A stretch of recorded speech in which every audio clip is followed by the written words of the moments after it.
Hello बच्चों, online class में आपका स्वागत है। बीएड प्रथम वर्ष अधिगम एवं शिक्षण का अध्ययन कर रहे हैं, जिसमें हमारी थर्ड यूनिट चल रही है। थर्ड यूनिट में हम शिक्षण के सिद्धांतों के बारे में अध्ययन कर रहे थे। कल हमने शिक्षण के सिद्धांत को दो प्रकारों से बांटा गया था, एक तो सामान्य सिद्धांत और एक था मनोवैज्ञानिक सिद्धांत। आज हम शिक्षण के सामान्य सिद्धांतों के बारे में अध्ययन करेंगे।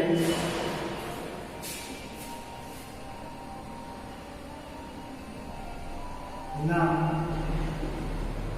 28/7/21 कक्षा बीएड फर्स्ट ईयर विषय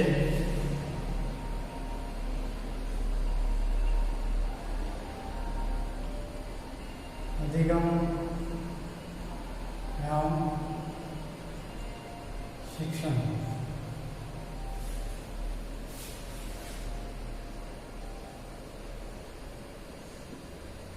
प्रकरण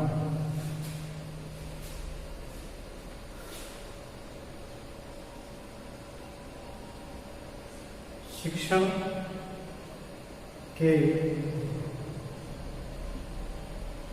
सामान्य सिद्धांत।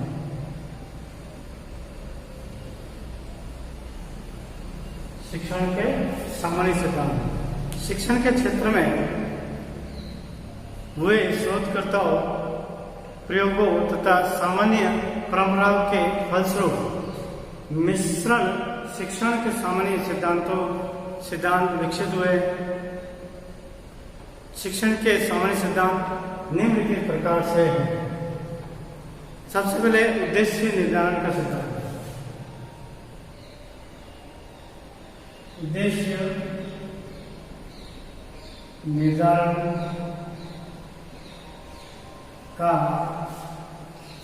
सिद्धांत। उद्देश्य किसी भी कार्य को करने के लिए उसके पीछे हमेशा उद्देश्य होना जरूरी है। बिना उद्देश्य के कोई भी कार्य नहीं किया जाता है, और बिना उद्देश्य का अगर कार्य करते भी हैं तो उसमें हमेशा हमें असफलता प्राप्त होती है। उद्देश्यों का निर्धारण करना शिक्षण का प्रमुख सिद्धांत है, क्योंकि उद्देश्य ही शिक्षण प्रक्रिया को दिशा प्रदान करते हैं। यानी अगर उद्देश्य पहले से ही निर्धारित हो तभी वो शिक्षण प्राप्त होता है, तभी वो शिक्षण प्रक्रिया प्रारंभ की और शिक्षण प्रक्रिया एक सुचारू रूप से चलती है।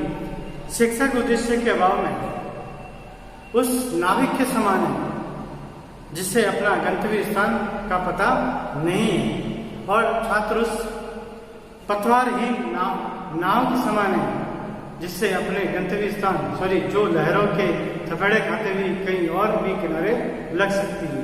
यानी उद्देश्य का होना जरूरी है।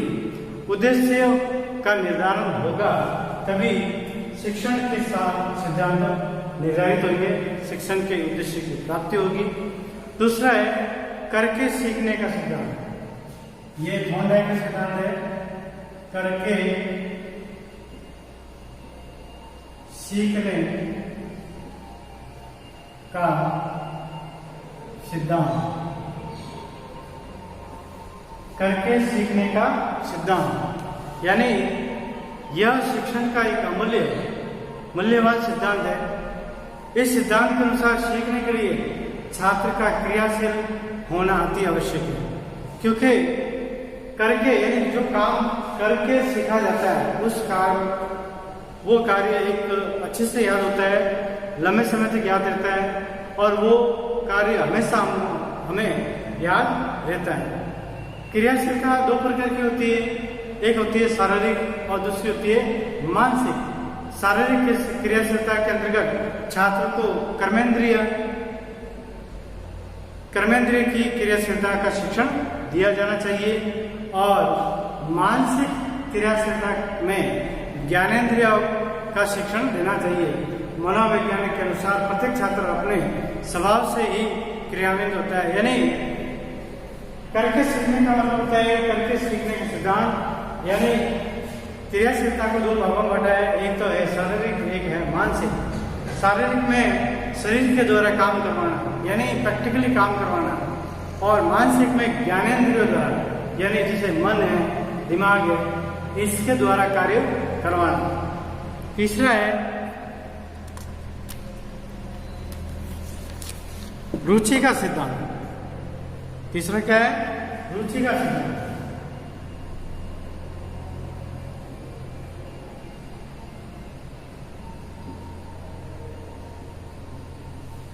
रुचि का सिद्धांत यानी कोई भी सीखने के लिए, कोई भी कार्य सीखने के लिए उसमें बालक की और हमारी रुचि होना आवश्यक है, क्योंकि किसी भी कार्य को सीखने के लिए अगर रुचि नहीं है तो वो कार्य कितना भी क्यों नहीं आसान हो, हम वो कार्य नहीं सीख पाते, नहीं बच्चे उसको सीख पाएंगे।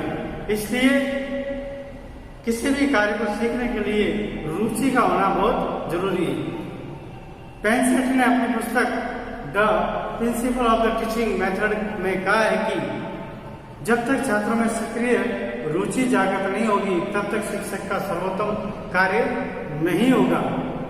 अतः शिक्षण कार्य करते समय सर्वप्रथम छात्रों की रुचि का पता लगाना जरूरी है और इस रुचि का विकास करने का प्रयास करना चाहिए। विषय के प्रति रुचि विकसित हो जाने पर छात्र स्वयं ही ज्ञान प्राप्त करने की कोशिश करेगा, ज्ञान अर्जन करने की कोशिश में व्यस्त हो रहेगा। चौथा है जीवन की वास्तविकता संबंध का सिद्धांत। जीवन की वास्तविकता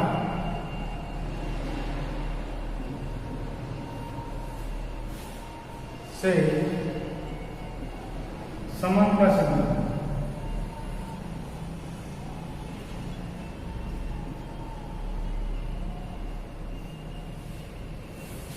जीवन की वास्तविकता का मतलब होता है कि आज हम जो भी शिक्षा शिक्षार्थियों को दे रहे हैं, अधिगमकर्ताओं को दे रहे हैं, वो शिक्षा जीवन से संबंधित होनी चाहिए, क्योंकि बालक उसी ज्ञान में रुचि दिखाएगा जहाँ पर उसके भविष्य में वो काम आने वाली चीज हो, उसके जीवन में उपयोगी हो, तभी उस ज्ञान में रुचि दिखाएगा। उस ज्ञान को प्राप्त करने के लिए अपने मेहनत करेगा, मन लगाएगा और उसको याद करने के लिए हर तरह से तैयार रहेगा या क्रियाशील रहेगा। छात्र विभिन्न विषयों का अध्ययन मूलतः इसलिए करता है कि अर्जित ज्ञान जीवन उपयोगी हो सके। ऐसा तभी है जब विषयों का अध्ययन वास्तविकता पर आधारित हो। थॉर्नडाइक का मानना है कि ये मनोवैज्ञानिक है, जो बात विद्यार्थियों की दृष्टि से जीवन उपयोगी हो अथवा जिसे वे औपचारिक अथवा अनौपचारिक रूप से उन्होंने समझ लिया है, उसके माध्यम से यदि विषय वस्तु को समझाया जाए तो वो सरलता से उनकी समझ में आ जाती है। इसी का नाम जीवन से जुड़ने का सिद्धांत है। इसके बाद में सहसंबंध का सिद्धांत। सहसंबंध का सिद्धांत आता है सहसंबंध का सिद्धांत। सहसंबंध का सिद्धांत यानी इस सिद्धांत का अर्थ है कि किसी भी विषय को जब भी पढ़ाया जाए उसका संबंध विषय विभिन्न विषयों के साथ में स्पष्ट रूप से किया जाना चाहिए, अर्थात कला, विज्ञान, वाणिज्य, संगीत, शिक्षा शास्त्र आदि विषयों से जोड़ना चाहिए। यानी आज हम एक ही विषय को सर्वसंपूर्ण नहीं माना जा सकता।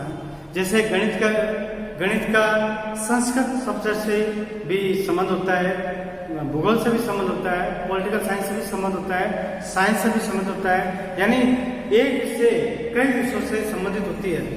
तो ये समन्वय का ही मतलब सहसंबंध का सिद्धांत होता है। यानी शिक्षण हम करवाते हैं तो हमें सभी विषयों को जोड़ते हुए समन्वय करते हुए अध्ययन करवाना चाहिए। जैसे इतिहास विषय में हल्दी घाटी के युद्ध के बारे में पढ़ाते समय शिक्षक उस भौगोलिक परिप्रेक्ष्य को भी प्रस्तुत करता है जहां वो युद्ध लड़ा गया था। तो ये सहसंबंध का उपयोग किया गया। यानी युद्ध, हल्दी घाटी का युद्ध कहाँ हुआ था? गोगंधा की पहाड़ियों में। तो ये गोगंधा की पहाड़ियाँ यानी ये हो गया ज्योग्राफी का यानी भूगोल का चैप्टर हो गया। उसके बाद में बाल केंद्रितता।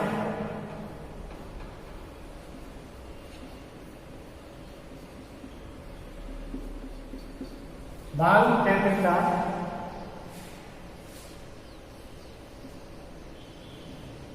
का सिद्धांत।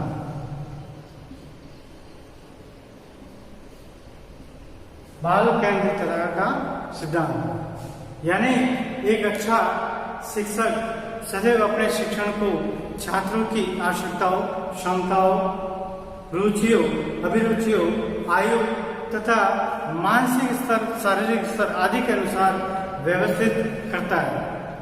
अतः इस प्रकार ये शिक्षण को बाल केंद्रित बनाता है। नेक्स्ट है चयन का सिद्धांत। चयन का सिद्धांत। चयन यानी हम जो भी चीजों को सिलेक्शन करते हैं वो सिद्धांत। वर्तमान समय में प्रत्येक विषय में ज्ञान की मात्रा इतनी अधिक हो गई है कि किसी व्यक्ति के लिए संभव नहीं है कि यह विषय के सभी पक्षों को गहराई से अध्ययन कर सके। अतः छात्रों की मानसिक परिपक्वता, निर्धारित उद्देश्य, शिक्षक कुशलता, समय अवधि तथा साधन सुविधाओं को ध्यान में रखकर विषय वस्तु का चयन करना चाहिए। उसके बाद में व्यक्तिगत विभिन्नता का सिद्धांत। ये तो आपने पढ़ाया हुआ है। व्यक्तिगत विभिन्नता